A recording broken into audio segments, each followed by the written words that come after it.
How we doing, folks? Good to be here tonight. Good to be with you. Great looking crowd.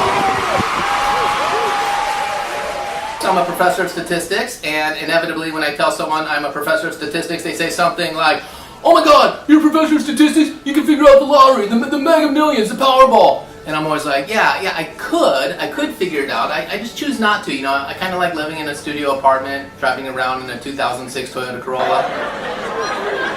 Yeah. Or when people find out I'm a professor of statistics, they're like, "Oh my God, Las Vegas, you must kill it. I bet you can count cards." And I'm like, yeah, I can count cards, and every time I do, there's 52. But here is some advice. Actually, this is actually true. So like, let's say you're taking a multiple choice test, always guess C, right? That's what I always tell my class. And now they all fail their true or false tests. I've been teaching college statistics for over 20 years, and it gets a little boring, so in order to keep things interesting for me, what I do is I do not introduce myself to the class, kind of like I did tonight. So what I do is I just write, statistics 101, Rex Perez, I put that up on the board, and then people are just sitting there kind of scared, they don't know how to address me. So usually someone will raise their hand and be like, "Yo, excuse me, how do you want us to address you?" And I'll be like, whatever you're comfortable with. And the guy's like, "How about I call you Coach?" And I was like, yeah, I like that, Coach, let's do that. So I've had it all over the years. So Professor Rex, Professor X, assigner of homework and leader of the X-Men, Mr. Perez. Yeah, one time even Mr. Lopez. So for the whole semester, this girl called me Mr. Lopez. And I didn't correct her. I don't care what you call me. And the crazy part is, her classmates didn't correct her either, the whole semester. I don't have any kids, but I do love dad jokes. Much better than mom jokes, mostly because mom jokes have too much unnecessary detail and no punchline. Here's some dad jokes that I wrote. What wears baggy clothes and loves St. Patrick's Day? Billy Irish. Billy Irish. What does a hubcap call its clothing? A tire.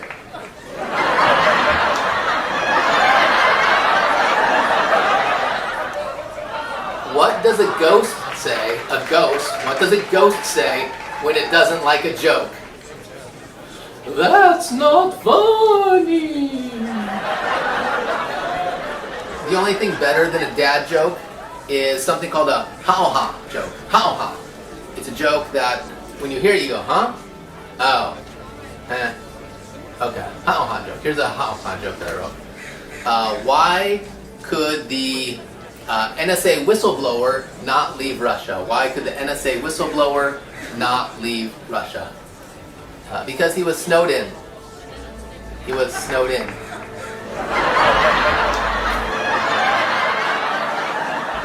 Okay, ha-ha. Huh? Oh, ha. Okay, here's another ha-ha joke. Another ha-ha joke. What does a Italian mathematician call a pasta dish composed of SpaghettiOs and rice? An Italian mathematician call a pasta dish composed of SpaghettiOs and rice. He calls it baneri. Huh?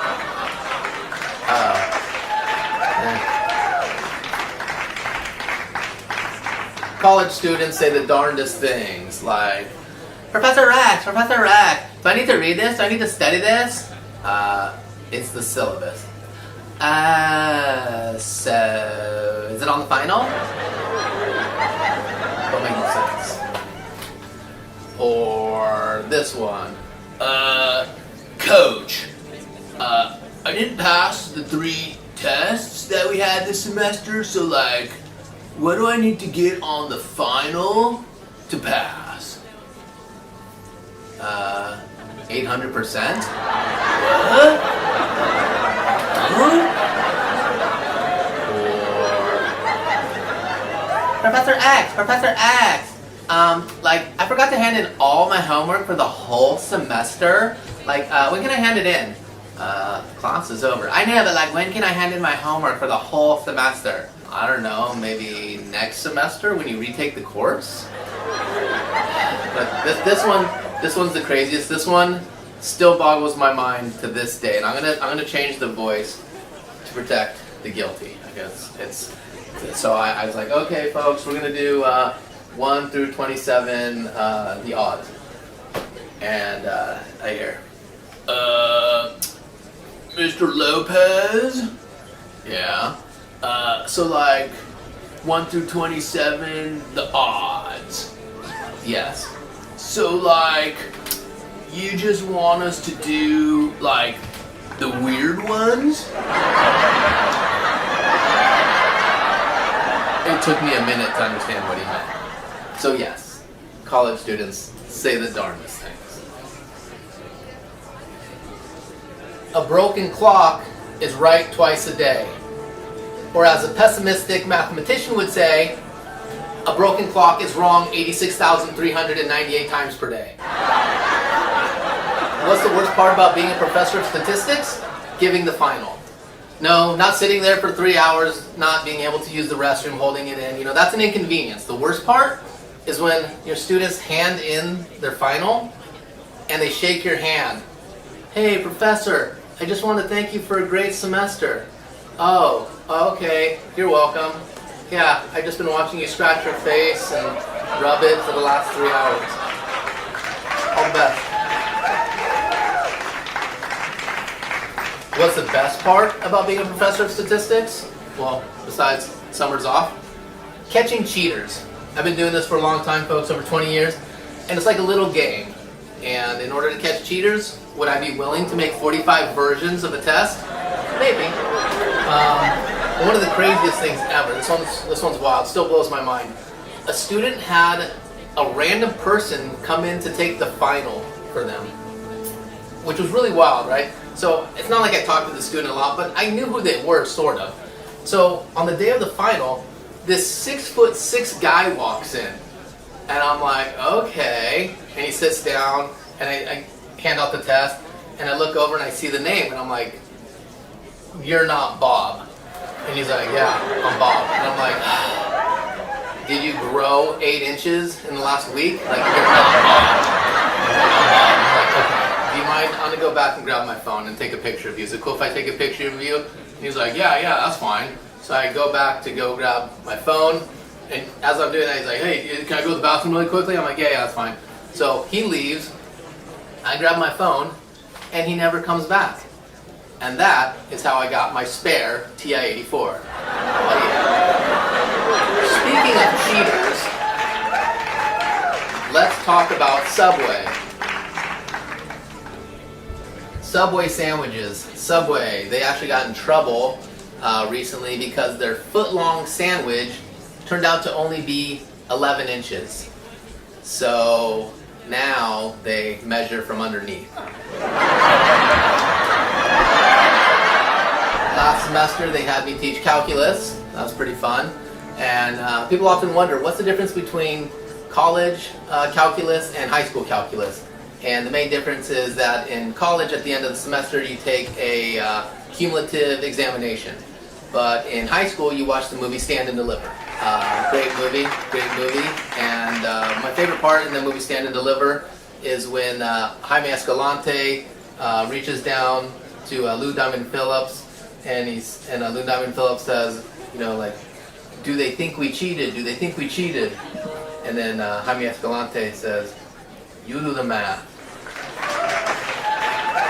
Okay, that wasn't in the script at all, not in the movie, but it really should have been. I think that would have been fantastic.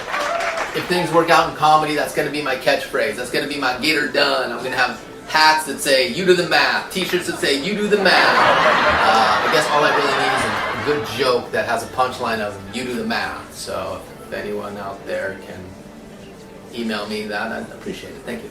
My buddy was telling me that the best decision he ever made was having kids. Really? Best decision you ever made? How about when I told you to buy Bitcoin for $500? Probably a better decision. Yeah. Does Bitcoin want a car on its 16th birthday? Is Bitcoin going to go away to college for 4 years and cost you about 80 grand? Bitcoin, possibly going to be a father soon. I think Bitcoin was maybe the best decision you ever made. Sometimes I think that I might be a little bit too good at math. Like the other night I was at the local pub and I ordered 2 beers. And the bartender said, "That'll be $9.75, please." For 2 beers, $9.75. And I just sat there, confused.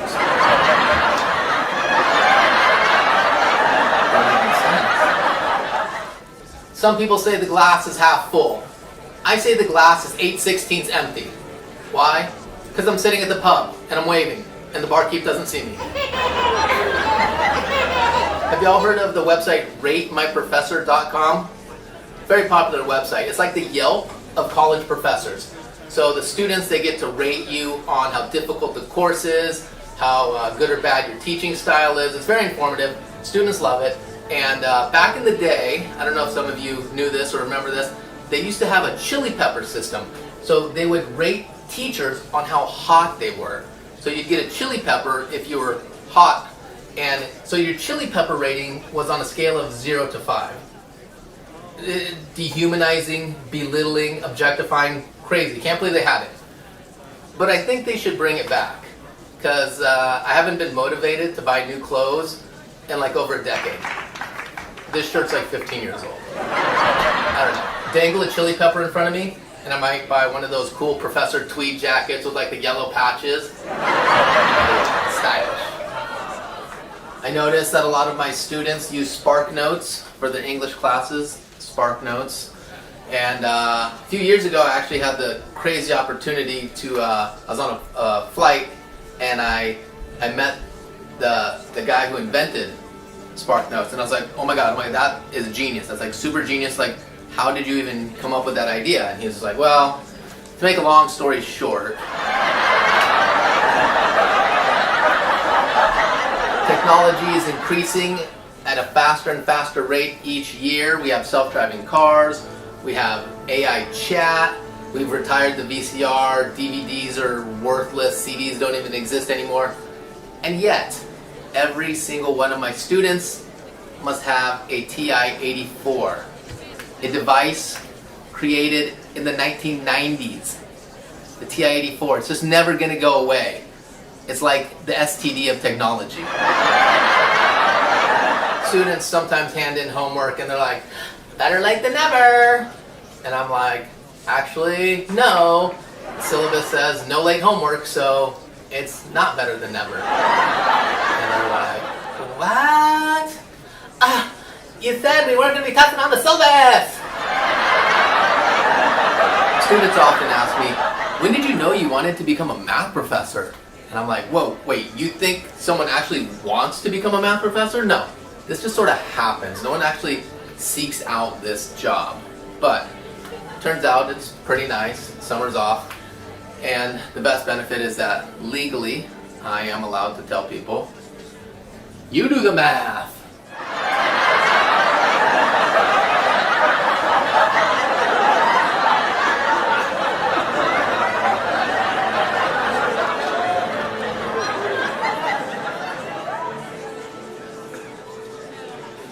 Hey folks, I really appreciate you watching this comedy special. It was ridiculous. I know.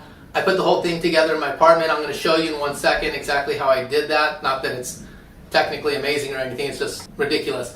A little bit about me really quickly. I am a professor of statistics. I started out though as an aspiring comedian. I got into comedy writing. I was writing jokes for the Howard Stern show. I wrote a movie script with a buddy. It got sold, but the movie ended up not getting made. So the goal has always been stand-up comedy. So I'm just still at it. I'm still trying, and everyone's putting out a special on YouTube. So I figured, why not? I'll just throw my stuff out there. So if you folks would be so kind as to hit subscribe, and then if you could just send this to like 5 friends and ask them to send it to 5 friends. And if everything works out well, I'll be performing stand-up comedy all across the nation, and I get to quit my job of teaching math. That would be the goal. Now let's take a look at this my setup, okay? So as you can see, let's grab this. What do we got going on? Okay, so it's a fake wall, right? So we got a fake wall. Let me zoom out a little bit. Okay, there's my fake wall. It's just I don't know, I bought it on Amazon. Let's see. Oh, here's where I was filming. So you see there's my lighting system. So I was just sitting right on top there. Right up there was the camera. Oh, this microphone.